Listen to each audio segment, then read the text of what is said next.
चलिए हम कुछ बेसिक बातें चैप्टर की जान के फिर एक एक क्वेश्चन करके कई वीडियो में चैप्टर को कवर कर लेंगे। ऐसे अब खाली हैं तो यही कुछ किया जाए, है ना। चैप्टर का नाम है लाभ हानि, जिसे हम इंग्लिश में कहते हैं प्रॉफिट एंड लॉस। मैं कुछ टर्म को जानूंगा फिर क्वेश्चन को करूंगा, डायरेक्ट मुद्दे की बात करूंगा। मेरे पास है सीपी कॉस्ट प्राइस, अगली है एसपी सेलिंग प्राइस, अगली है एपी एक्चुअल प्राइस, अगली है एनपी यानी कि नॉर्मल प्राइस।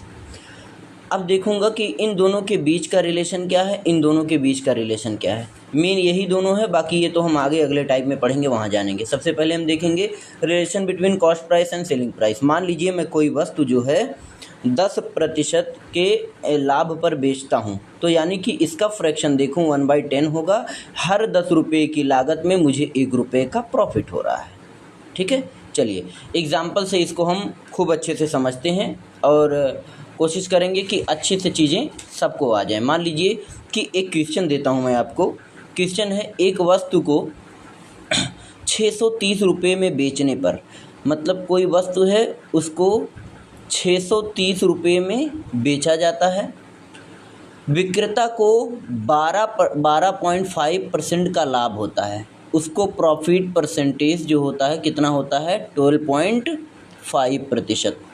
ठीक है, अब ये कह रहा है तो वस्तु का क्रय मूल्य क्या होगा ये बताइए। सबसे पहला और बेसिक टाइप में यही है, तो वस्तु का क्रय मूल्य क्या होगा। तो कुछ नहीं करना, सबसे पहले आप इस परसेंटेज को फ्रैक्शन बनाओ, यानी कि 12.5% का बन जाएगा आपका, इधर बना लो 12:1/2। ठीक है, तो ये मेरा कितना हो गया, ये 25/2 हो गया, इंटू 100 कर दीजिएगा।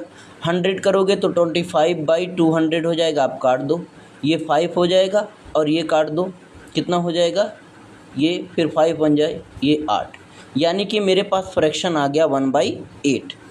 अब कहा है, मैं देखो तरीका देखो क्या बनाना है आपको। यहाँ ऐसे लिखना है कॉस्ट प्राइस इस टू, यहाँ लिखना है सेलिंग प्राइस।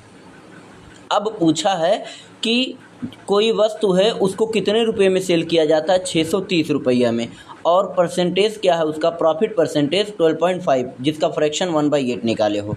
तो मैं यहाँ देखूँगा कॉस्ट प्राइस मेरी यहाँ पे क्या हो गई, 8 रुपये की लागत हो गई, और इसमें सेलिंग के बाद प्रॉफिट परसेंटेज 1 यानी कि 9 रुपये में इसका वो हो रहा, फ़ायदा हो रहा। अब देखूंगा ये कहा है बिका कितने, तो इन्होंने बेचा 630 रुपये में, यानी कि इसमें कितना मल्टीप्लाई कर दें कि 630 हो जाए। अगर 70 का मल्टीप्लाई कर दें तो 630 रुपये में इसकी सेलिंग प्राइस निकल जाएगी। अब 70 रुपये की लागत अगर सेलिंग प्राइस हुई है तो कॉस्ट प्राइस में भी वही रुपयों का मल्टीप्लाई करके 8 सत्ते कितना हो जाएगा, 560। ये आपका आंसर हो जाएगा। ये था बेसिक और फर्स्ट टाइप।